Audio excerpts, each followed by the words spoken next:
Good morning. இன்னைக்கு பிரியாணிங்க repeat பண்ணுறோம்.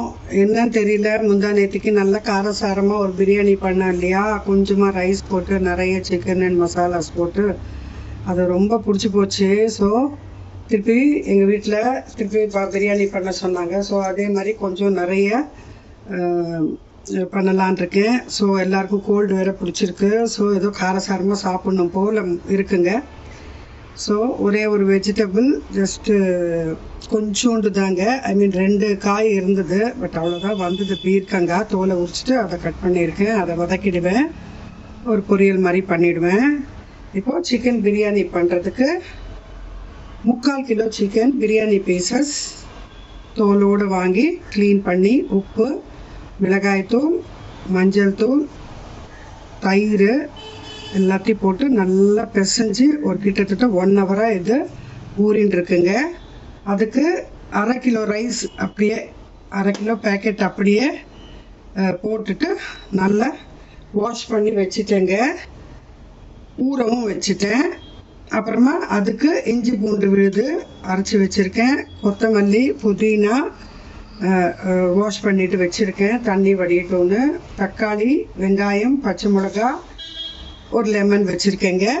இப்போ பண்ண ஆரம்பிச்சிடலாம். ஸ்பெஷல் எல்லாம் ஒன்றும் கிடையாது, இன்றைக்கி என்னோட லஞ்சுங்க இது. ஸோ ஃபஸ்ட்டு பீர்க்கங்காய் பொரியல் பண்ணிடலாங்க. எண்ணெய் விட்டாச்சு, கடுகு, உளுத்தம் பருப்பு, சீரகம் போட்டு தாளிச்சாச்சு. பீர்க்கங்காய் போட்டுடலாம்.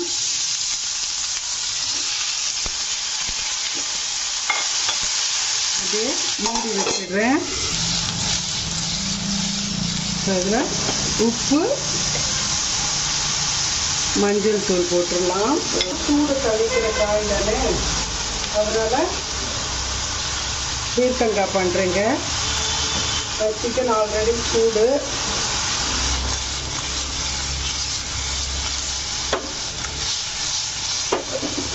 மூடி வச்சுடுறேன். ஆக்சுவலாக பீர்க்கங்காய் தண்ணி விட்டு வரும், மூடி வைக்காமலே பண்ணலாம். அந்த அனலுக்காக நான் மூடி வச்சு பண்ணுறேன். இந்த நாபு உடஞ்சிருச்சுங்க.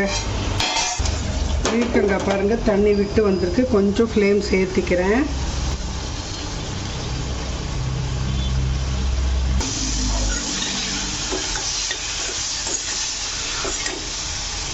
ஃப்ளேம்ஸை ஹையில் வச்சே பண்ணணுங்க, ஏன்னா இது ரொம்ப நீர் விட்டு வந்துடும்.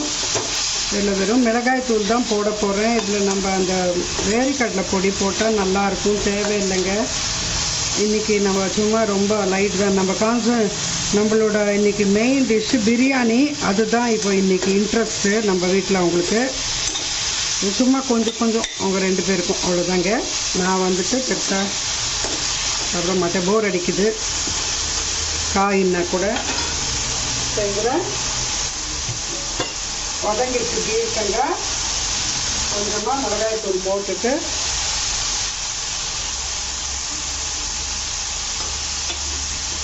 வதக்கிடலாம்.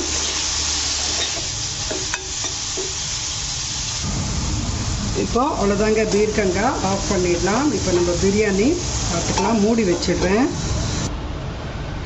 இன்றைக்கி டயட்டு தூக்கி ஓரம் ஒதுக்கிட்டோங்க. நல்லா சாப்பிட்லாம், நல்லா காரசாரமாக, நல்லா ஆயிலியாக டேஸ்ட்டாக சாப்பிட்லான்னு இதுக்கு எண்ணெய் விட்டுட்டேன். கொஞ்சம் நெய்யையும் விட்டுறேங்க. நான் பெரிய கடாய் எடுத்திருக்கேன், ஏன்னா நல்லா தாராளமாக வேகட்டோன்னு.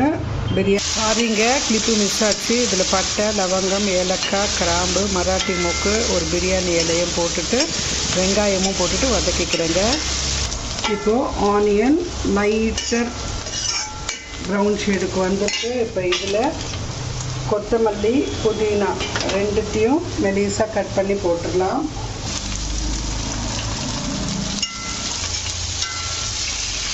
இந்த பச்சை கலர் மாறாமல் வதக்கிக்கணும். கொஞ்சம் கொஞ்சம் வதக்கிக்கணும். இல்லைன்னா இந்த மல்லியோட அந்த காம்பு இருக்கும் இல்லையா, வெறும் இலை போட்டால் சரி. இந்த காம்பு போடுறச்ச கொஞ்சம் சில காம்பு கொஞ்சம் திக்காக இருக்கும் இல்லையா, அது கொஞ்சம் சாஃப்டன் ஆகணும். இல்லாட்டா அப்படியே பச்சை பச்சையாகவே இருக்கும். இலை வரைக்கும் வதங்கிடுச்சு நம்ம இது பண்ணோம்னா அந்த காம்பு வந்துட்டு, இந்த காம்பெல்லாம் நல்லா ஃப்ளேவராக இருக்கும். இந்த காம்பு என்ன ஆகும்னா கொஞ்சம் பச்சையாக இருக்கும். அது சாப்பிட்றச்ச ஒரு கச்சக்கன்னு இருக்கும். பட் எனிஹோ இதெல்லாம் போட போகிறோம், அதுலேயும் வெந்துடும். இருந்தாலும் இதை நல்லா சிம்மில் வச்சு வதக்கிக்கலாம். இப்போ பச்சை மிளகா போட்டுடலாங்க. நான் ஒரு 6 பச்சை மிளகா கட் பண்ணி போட்டிருக்கேன். ஃப்ளேம்ஸ் குறைச்சிக்கலாம். ஏன்னா கலர் பார்த்திங்களா ஒரு மாதிரி கலர் கொஞ்சம் வேறு மாதிரி ஆக ஆரம்பிக்குது. இந்த கலரை வந்துட்டு நம்ம கொஞ்சம் மெயின்டைன் பண்ணணும்.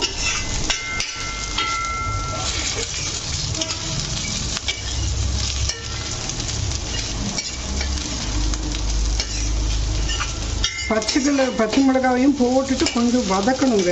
ஏன்னா அதுலேயும் ஒரு பச்சை தன்மை இருக்கும். அது ஃப்ளேவர் இறங்கிறதுக்கு கொஞ்சம் ஆயிலில் வதங்கினா தாங்க டேஸ்ட். இப்போ நம்மளோட எல்லா டிஷ்ஷுமேங்க இந்த வதக்கிறது, அந்த ப்ரப்போர்ஷன் போடுறது ஒன்றுன்னா, இந்த வதக்கிற இது இந்த ப்ராசஸ் எல்லாம் கரெக்டாக இருந்தால் தாங்க அது ஒரு மாதிரி அந்த டிஷ்ஷு டேஸ்ட்டாக இருக்கும். அன்றைக்கி டிஷ்ஷு டேஸ்ட்டாக இருந்தது, இன்றைக்கி டேஸ்ட்டாக இல்லை, அன்றைக்கி நல்லா இருந்தது அப்படின்னு நம்ம ஃபீல் பண்ணுறோம்ல, அது இதெல்லாம் பேஸ் பண்ணி தான் இருக்கும். ஒரு வாட்டி நம்ம அவசரமாக என்ன பண்ணுவோம்னா எல்லாத்தையும் ஒரே வாட்டி போட்டு இது பண்ணிவிடுவோம். ஒரு வாட்டி இந்த வதங்குற அளவுக்கும் கொஞ்சம் பொறுமை இல்லாமல் இல்லை கொஞ்சம் பெருசாக வச்சுருவோம். சம்டைம்ஸ் கடன்னு ஆகணும்னா அப்போ அது கலர் மாறிடும் எல்லாம். இப்போ இந்த பச்சை மிளகாய் இப்படி வெள்ளையாக வந்தாலுமே இது வறுபட்டுறதுன்னு அர்த்தங்க. இந்த ஒரு மாதிரி ஒயிட் கலரில் டேர்ன் ஆகும். அது அதோட மேல் போர்ஷன் இந்த மாதிரி ஒயிட்டாக டேர்ன் ஆக ஆரம்பிக்கும். இதில் தக்காளி நல்லா 4 தக்காளி போட்டுங்க.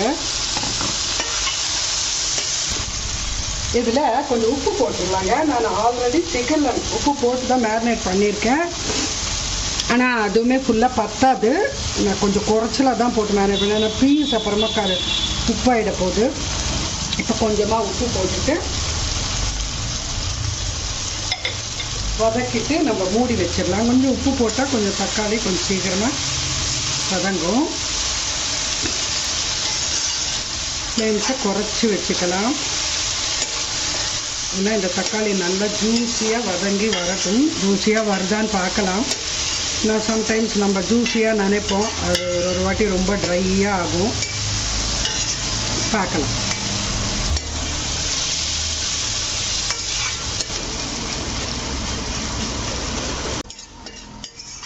பிரியாணி வந்து இந்த தக்காளி வெங்காயம் வதங்கிறது தாங்க. அதாவது வந்து இது அந்த பிரியாணியில் நம்ம சாப்பிட்றச்சு அந்த வெங்காயமோ தக்காளியோ எதுவுமே நம்மளுக்கு தெரியக்கூடாது. அண்ட் அது வந்து இந்த நம்ம வாயில் பட அது ஒரு மாதிரி பச்சை இது வந்துடுங்க. சம்டைம்ஸ் நம்ம பிரியாணி வாங்கி சாப்பிட்றச்சு ஒரு தக்காளி வந்து வதங்காமல் அப்படியே இதுவாக தெரியும் முழுசாக. அப்போ என்ன ஆகும், அது நீங்கள் கடிச்சு பாருங்களேன். என்ன தான் பிரியாணியில் அது நல்லா வதங்கி வெந்திருந்தாலும் அந்த ஒரு பச்சை இது இருக்குங்க அதில் சாப்பிட்றச்ச, அது வாயில் படுறச்ச. அதனால் முடிஞ்ச அளவுக்கு தக்காளியை நம்ம நல்லா ஸ்மாஷ் பண்ணிக்கிறது தான் பிரியாணிக்கு டேஸ்ட்டு.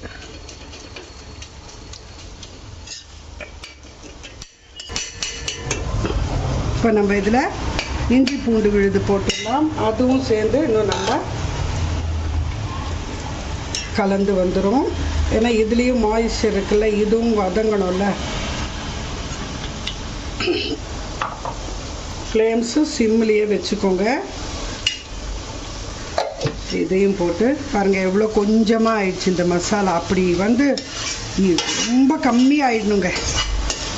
அது வந்து இந்த மசாலா ஒரு கோட் மாதிரி தான் அந்த ரைஸுக்கு போய் இதாகி அந்த ரைஸில் போய் சேரணும். அப்போ தாங்க அது டேஸ்ட்டு. தக்காளி வெங்காயம் வாயில் நம்ம சாப்பிட்றச்ச பட்டுதுன்னு வச்சுக்கோங்க பிரியாணியில், அது ஒரு மாதிரி தான் இருக்குது.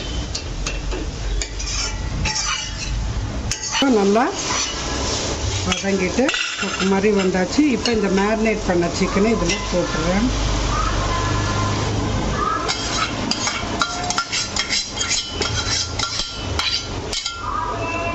இதுலேயும் இது நல்லா இந்த மசாலாஸ் நல்லா போய் சேர்ந்து நல்லா வெந்து வரட்டுங்க. கொஞ்சம் இதில் தண்ணி விட்டுடலாம்.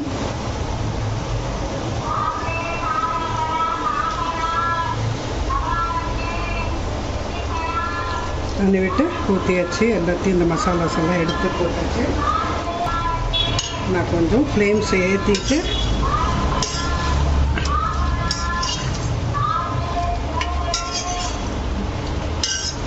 பார்த்தீங்களா, வெண்டார்ஸ் மாம்பழம் மாம்பழம்னு கத்துறாங்க. நான் சிட்டிஸ் அப்படியே போஸ்ட் பண்ணுறேங்க வீடியோ. ஸோ நல்லா வெந்து வரட்டும். இப்போ இது பச்சையாக இருக்குது, நம்ம வந்துட்டு இதில் டேஸ்ட் எல்லாம் பார்க்க முடியாது. ஸோ மூடி வச்சுட்டு ஒரு ஒரு ஒரு 5 மினிட்ஸ் கழித்து வந்து பார்க்குறேங்க. ஒரு 5 நிமிஷம் ஆச்சுங்க, பார்க்கலாம்.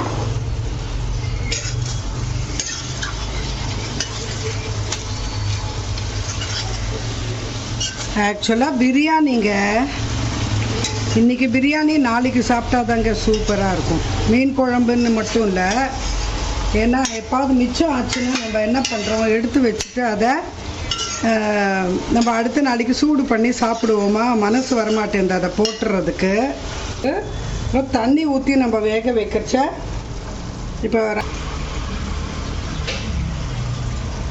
எனக்கு இந்த கிளாஸில் 2.5 கிளாஸ் இருந்ததுங்க தான் நான் சொன்னேன் இல்லையா, இது 200 கிராம்ஸ் ஆஃப் ரைஸ் கொள்கிற ஒரு கிளாஸுன்னு. இப்போ இதுக்கு நான் 2.5 கிளாஸ் இருந்ததில்ல, 1.5 கிளாஸ் கணக்கில் நான் அளந்து போட்டுக்கிறேன். 1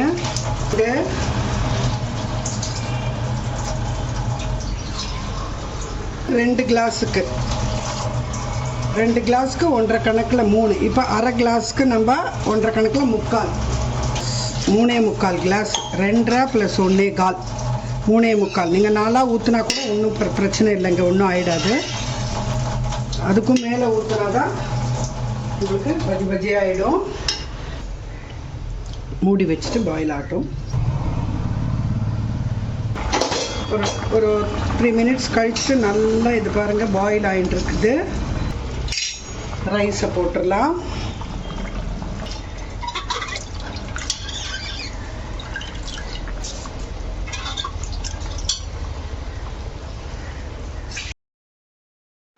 ரைஸை நல்லா கலக்கி விட்டுட்டு ஒரு 3 மினிட்ஸு மூடி வச்சுட்டு அதுக்கப்புறமா பார்க்கலாங்க. நான் 3 மினிட்ஸ் கூட ஆகலைங்க, 2 மினிட்ஸு எடுத்து பார்க்குறேன். பாருங்கள், இந்த 2 மினிட்ஸ்க்கே எப்படி ஆயிடுச்சு பாருங்கள். அதுதான் எனக்கு பயம். அதனால தான் நான் வந்துட்டு ஏஎம்சி பாத்திரத்தில் கொஞ்சம் சீக்கிரமாகவே எடுத்து பார்த்துப்பேன். கொஞ்சம் லெமன் பிழிஞ்சிடலாங்க. பிழிஞ்சிக்கிறேன் ஃபஸ்ட்டு, ஏன்னா கொட்டை இங்கே விழுந்துற போது. இப்போ பாருங்களேன், நான் பேசிட்டு இந்த லெமன் பிழியச்சே கூட அது எவ்வளோ கிட்டக்கு வந்துச்சு. இப்போது 3 மினிட்ஸ் ஆயிடுச்சுங்க. நான் லைன் பிழிஞ்சிட்டு கலக்கி விட்டுட்டு ஒரு 3 மினிட்ஸு சிம்மில் வச்சுட்டேன். இப்போ இதை நான் ஆஃப் பண்ணிடுறேங்க. இதை நான் இப்போ இல்லைங்க, உங்களுக்கு ஒரு 1/2 hour கழித்து காட்டுறேங்க. இப்போது 1/2 hour ஆச்சுங்க, இன்னும் மேலேயே ஆயிடுச்சு பாருங்க. இப்படி இருக்குது பிரியாணி. நான் அந்த கரண்டியும் அதுலேயே வச்சுட்டேங்க. இருக்கு சுடுது கரண்டி.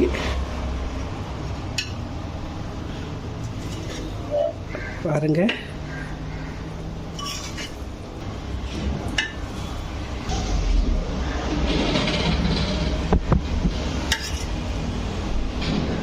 பாருங்க நல்லா ரைஸ் ஆகி அழகாக வந்திருக்கு.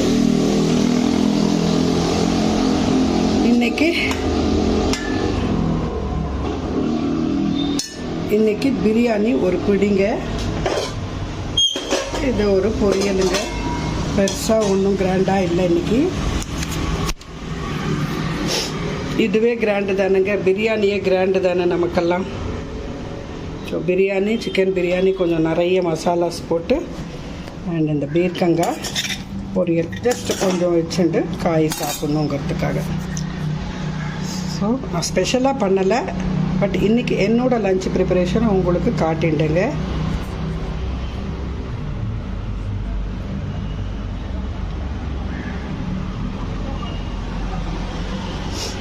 டேஸ்ட் பண்ணி பார்க்கலாங்க.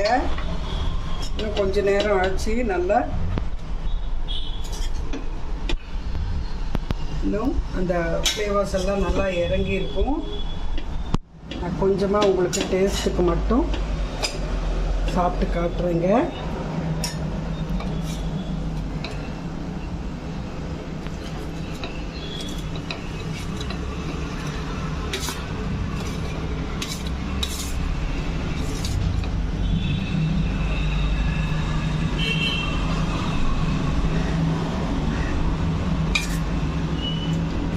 சூப்பருங்க. நல்லா ஸ்பைஸியாக, காரமாக, புளிப்பாக செம்மையாக இருக்குது. இன்றைக்கி ஒரு பிடி தாங்க.